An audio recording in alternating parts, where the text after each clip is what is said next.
اپنی چیزوں کو چھوڑ کے آپ لوگ جو دوسروں کے لیے ٹائم نکال رہے ہیں، اور اصل زندگی بھی یہی زندگی ہے. میں اکثر یہ مثال دیتا ہوتا ہوں، شاید آپ سے پہلے میری اس بات پہ ٹاپک پہ بات ہوئی ہے کہ نہیں، جانور اور انسان کی زندگی میں فرق کیا ہے نا. جانور کی زندگی چاہے وہ شیر کی بھی زندگی ہو نا جی، اس میں بھی ایک فیمیل شیر نہیں ہے. جو شیر ہوتا ہے وہ سارا دن نکلتا ہے، شکار کرتا ہے، اپنے بچوں کے لیے کرتا ہے اور اپنے گھر کے لیے کرتا ہے. یہ اس کی زندگی کا ایک محور ہوتا ہے. صبح اٹھنا ہے، اس نے اپنے بچوں کے لیے اور اپنے لیے کرنا ہے، اس میں دوسروں کے لیے نہیں شامل ہوتا. معاشرتی لائف نہیں ہوتی. یہ ایک جانور کی زندگی ہے. اگر ہم بھی سارا دن یا اپنی ساری لائف صرف اپنے بچوں کے لیے اور اپنے لیے گزاریں گے تو ہماری اور جانور کی زندگی میں فرق کوئی نہیں ہے. وہ بھی صرف اپنے لیے اور اپنے بچوں کے لیے کر رہا ہے، ہم بھی اپنے لیے اور صرف اپنے بچوں کے لیے کر رہے ہیں. تو یہ جانور کی زندگی ہے. یہ انسان کی زندگی کب بنتی ہے کہ جب آپ نکل کے دوسروں کے لیے کرتے ہیں. آپ اپنے ہمسائے کے لیے کر رہے ہیں، آپ اپنے محلے کے لیے، گلی کے لیے کر رہے ہیں، آپ دوسروں کے لیے کر رہے ہیں. یہ ایک انسان کی زندگی ہے. تو اپنی زندگی کو ہمیں انسان کی زندگی میں کنورٹ کرنا ہے. اور اللہ پاک جن لوگوں سے یہ کام دیتے ہیں، میں کہتا ہوں اللہ پاک کی ان لوگوں میں بڑی کہتے ہیں کرم نوازی ہوتی ہے کہ جو لوگ نکل کے دوسروں کے کام آتے ہیں اور صحیح انسان بھی ہوا ہے. اور یہ آدم کا لفظ انسانوں کے لیے استعمال ہوتا ہے. عربی زبان میں اس کا لفظی مطلب یہ ہے مل جل کر رہنے والا، معاشرے میں رہنے والا. جانوروں میں معاشرہ نہیں ہوتا، وہ اپنی اپنی زندگی گزار رہے ہوتے ہیں. انسان معاشرتی طور پہ رہتا ہے، اس کو اپنے محلے داری کا بھی ہوتا ہے، اس کو اپنے ملک کا بھی ہوتا ہے، اپنے خاندان کا بھی ہوتا ہے. اس پہ یہ ساری ذمہ داریاں ہوتی ہیں، اسی لیے ہم انسان کہلاتے ہیں. یہ سوری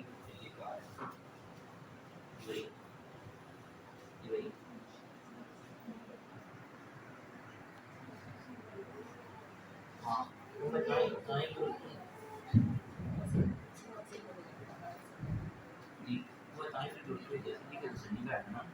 وہی کیا تھی نہیں بلی میں کیا کو منگوانا تھا نا.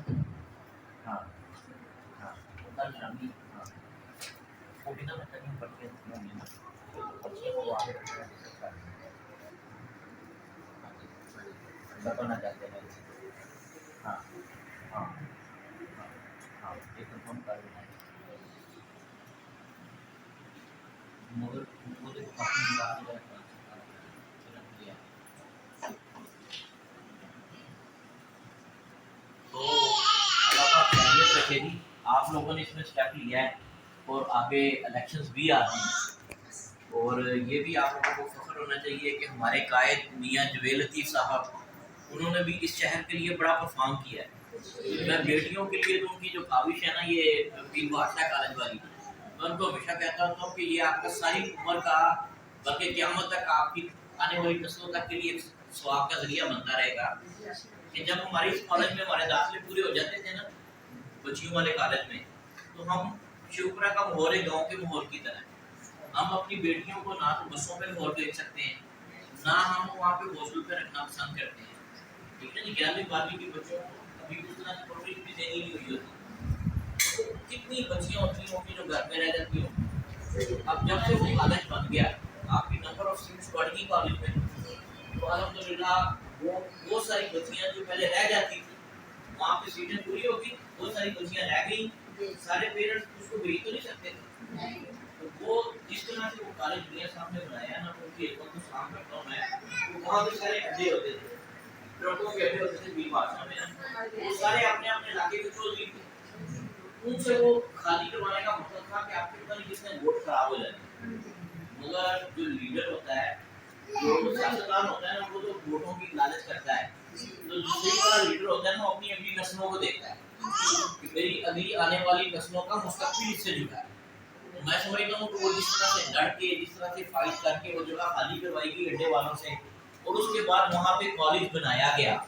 تو الحمدللہ ہمیں ان کی اس کاوش پہ بہت زیادہ فخر ہے کہ آج ہماری بہت ساری بیٹیاں جو تعلیم کے زیور سے رہ جاتی تھیں، آج وہ وہاں پہ پڑھ رہی ہیں.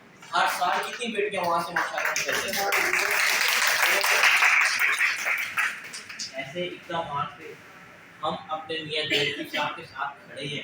انڈیا اسکول کو یہاں پہ لے کے آئے بچوں کے لیے. جو ہمارا مین جو کالج تھا نا بوائز کالج, وہاں پہ بھی انہوں نے گرلس کی جو کلاسز تھی وہ شروع کروائی. اور اسی طرح سے تعلیم کے میدان میں mother and children complex hospital تھا, وہ پہلے ہمارا ٹی بی ہاسپٹل ہوتا تھا, خالی پڑا رہتا تھا, تو وہاں پہ وہ ہاسپٹل بنایا جو مٹرنٹی ہاسپٹل ہے, اور الحمدللہ وہ بھی ایک بڑی اچھی کاوش تھی. یعنی ہمارے شہو پورہ کے لیے انہوں نے بیسٹ پرفارم کیا. آج اگر ہم ان کے ساتھ کھڑے ہیں تو اس کی ایک وجہ ہے.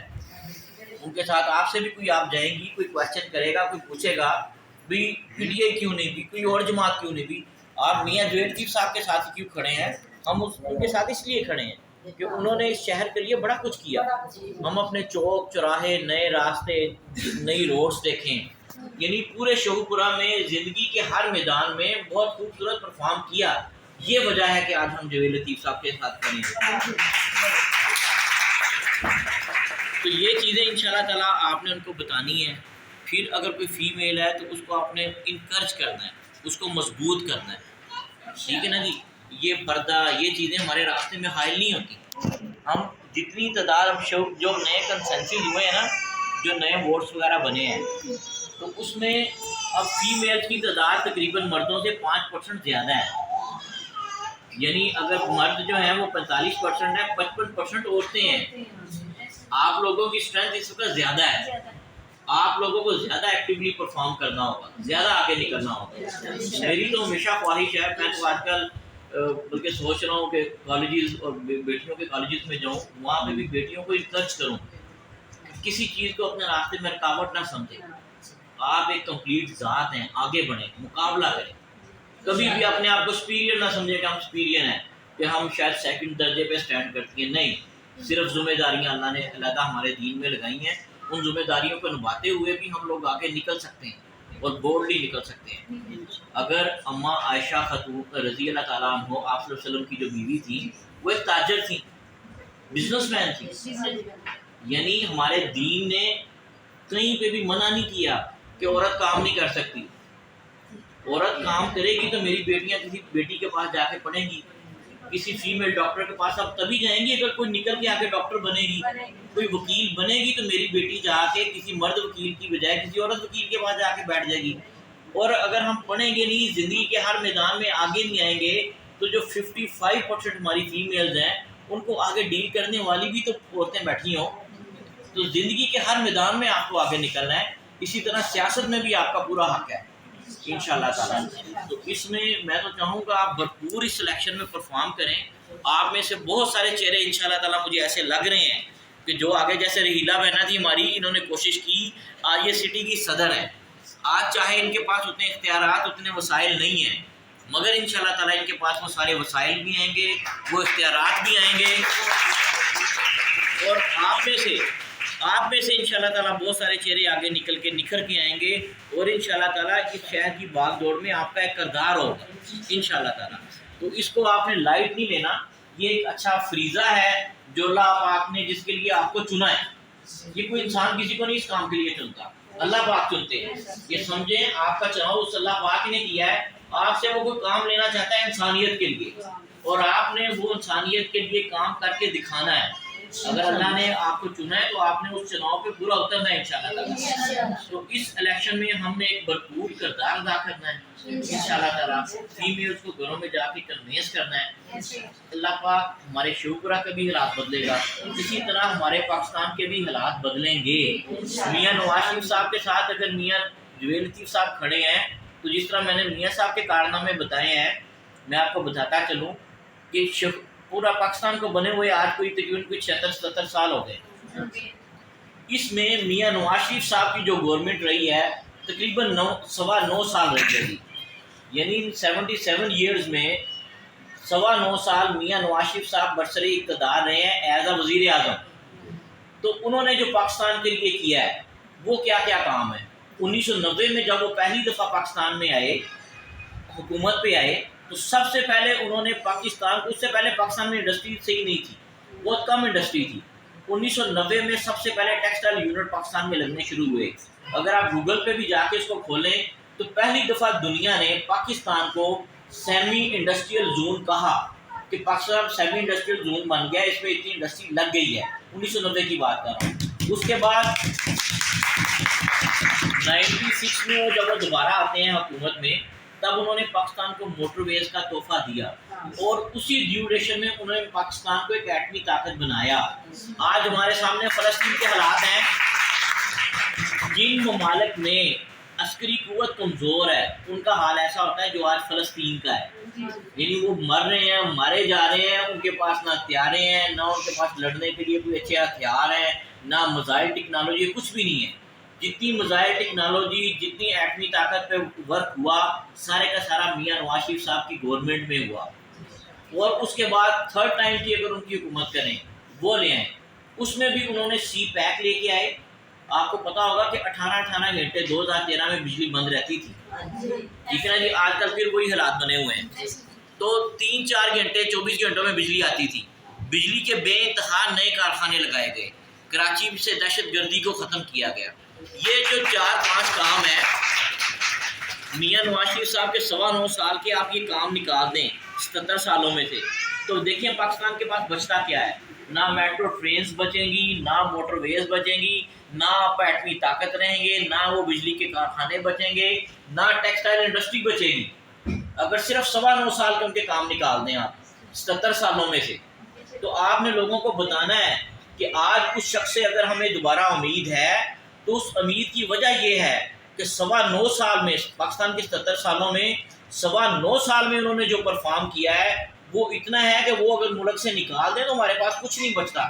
ایک پرانا کھنڈر سا پاکستان بچتا ہے, اندھیروں میں ڈوبا ہوا پاکستان بچتا ہے, غیر محفوظ بغیر ایٹمی طاقت کے پاکستان بچتا ہے. تو آج اگر یہ ساری چیزیں ہمارے پاس موجود ہیں تو میاں نواز شریف صاحب کی بدولت موجود ہیں. تو ہم نے دوبارہ سے ان کو انشاءاللہ تعالیٰ امپاور کرنا ہے, دوبارہ سے ان کو لے کے آنا ہے. پاکستان کی ترقی کا پہیہ جہاں پہ رکا تھا انشاءاللہ تعالیٰ وہاں سے دوبارہ چلانا ہے. اس میں آپ لوگوں کی بہترین کاوش کی ضرورت ہے. اس میں گھروں میں جائیں آپ, ایریاز میں, مختلف ایریاز میں, جو بھی آپ کو اپنی فیملی میں سوٹیبل ٹائم نکلتا ہو, اپنے گھر کو آرام دہ رکھتے ہوئے.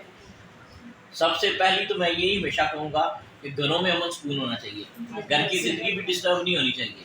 اپنے خاندوں کے ساتھ, اپنے بھائیوں کے ساتھ, ایک کوآپریشن کے ساتھ جو آپ کو سپین ملے اس میں آپ ایک گروپس بنا لیں تاکہ ان کو بھی اچھا لگے کہ مختلف فیمیل ہیں, یہ اکٹھی ہیں, یہ اکٹھی موو کر رہی ہیں, اکیلا بھی نہیں کوئی موو کر رہا. یعنی جس طرح سے آپ بیسٹ کمفرٹیبل ہوں اس طرح سے اپنی گروپنگ کریں. مختلف وارڈز میں اپنی چھوٹی چھوٹی میٹنگز رکھوائیں, ان کو رحیلہ بازی کریں گی. ایک ہماری اور ہے فردوس جہاں, وہ ساتھ آ کے آپ بیٹھ کے ڈسٹ کریں گی. میاں وسیم صاحب دیکھ رہے ہیں, ملک محمود صاحب ہیں ہمارے, وہ ہیں ساتھ. جہاں کہیں تھوڑی سی بڑی میٹنگ ہوگی اس کو پھر سٹی کی تنظیم جو میل ہیں وہ بھی آ کے دیکھیں گے. اس کے بعد اس سے تھوڑی سی بڑے لیول کی اگر کوئی میٹنگ ہوگی تو اس میں ہم میاں جبیل لطیف صاحب آئیں گے, وہ انشاءاللہ تعالیٰ اس کو دیکھیں گے. تو اس میں آپ لوگوں سے آج ضبط کو اکٹھا کرنے کا مقصد یہی تھا کہ 1 to 1 باتیں بھی ہو جائیں, اور آپ لوگوں کے پاس کچھ ایسی چیزیں ہوں کہ آپ لوگوں میں جائیں تو ان کو کنوینس کر سکیں, ان کے ساتھ آپ لوگ بات کر سکیں. تو کس طرح سے ہم نے چلنا ہے, پاکستان کے لیے سوٹیبل کیا ہے, اور ہم کس مقصد کے لیے نکلی ہیں. اور پلس بیٹیوں کو نکلنا ہے. یہ سارا پاکستان صرف مردوں کا نہیں ہے, بیٹیوں کا بھی ہے, ٹھیک ہے نا. یہ آپ کا بھی پاکستان ہے, صرف میلز کا پاکستان نہیں ہے. جتنی پوچھ اینڈ پہ قیامت والے دن ایک مرد کو ہونی ہے اتنی ہی پوچھ ایک عورت کو ہونی ہے. یہ کہیں پہ بھی نہیں لکھا گیا کہ یہ سوال مرد سے ہونا ہے عورت سے نہیں ہونا. اگر 5 نمازیں میرے پہ فرض ہیں تو آپ پہ بھی فرض ہیں, میرے پہ 30 روزے ہیں تو آپ پہ بھی. جو جو چیزیں مرد پہ فرض ہیں وہ عورت پہ بھی ہیں, ٹھیک ہے نا جی. جتنی جواب کیا یہ کہا گیا کہ مرد سچ بولے اور جھوٹ بولے گزارا ہوگا, یا یہ کہیں کہا گیا ہے کہ انصاف کرنا صرف مرد کی ذمہ داری ہے؟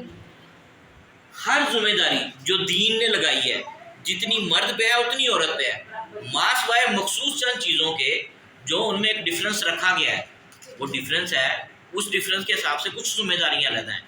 مگر دنیاوی جو معاشرتی ذمہ داریاں ہیں وہ دونوں پہ برابر ہیں. وہ کہیں پہ بھی نہیں کہا گیا کہ معاشرے کے لیے اس نے کام کرنا ہے, اس نے معاشرے کے لیے کام نہیں کرنا. اگر معاشرے کی بھلائی کے لیے مرد نے کرنا ہے تو معاشرے کی بھلائی کے لیے عورت نے بھی کام کرنا ہے. سیاست مرد نے کرنی ہے اور سیاست عورت نے بھی کرنی ہے. بزنس میں بھی دونوں ہے, زندگی کے ہر میدان میں دونوں پرفارم کر رہے ہیں اور کرنا ہے. کہیں پہ بھی کسی کو ادنا قرار نہیں دیا گیا. یہ اپنے ذہن پہ آپ نے بیٹیوں کو بات کنوینس کرنی ہے کہ اللہ نے کسی کو نہیں کمتر کیا. یہ ہمارے کچھ نا سمجھ مولویوں نے، کچھ نا سمجھ لوگوں نے دین میں شاید بات نکال دی ہے کچھ ایسی کہ عورت شاید ایک درجہ کم ہے. نہیں، ہرگز نہیں. ایکول ذمہ داریاں جو معاشرتی ذمہ داریاں، تو وہ ذمہ داریاں آپ لوگوں نے پوری کر دی ہیں انشاءاللہ تعالیٰ. آپ لوگوں سے بھی اتنا ہی سوال ہونا ہے جتنا ہم سے ہونا ہے.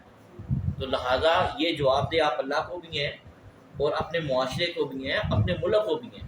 تو اس ملک کے لیے بیسٹ پرفارم کرنا ہے ہم نے، اس کو ذمہ داری سمجھتے ہوئے. تو یہی آج کی اس میٹنگ کا مقصد تھا جی. تو اچھا ہوا یہ میاں وسیم صاحب اور آپ ہم نے رحیلہ بہنا کا بھی ہم شکر گزار ہیں. تو اس کو آگے لے کے چلیں گے. ویسے میاں جویل صاحب صاحب بھی آنے والے ہیں، تو وہ بھی آ کے آپ کو ایڈریس کرتے ہیں. میں نے ان کو فون کیا ہے، انشاءاللہ تھوڑی دیر میں وہ بھی آ جاتے ہیں، تو پھر بات آگے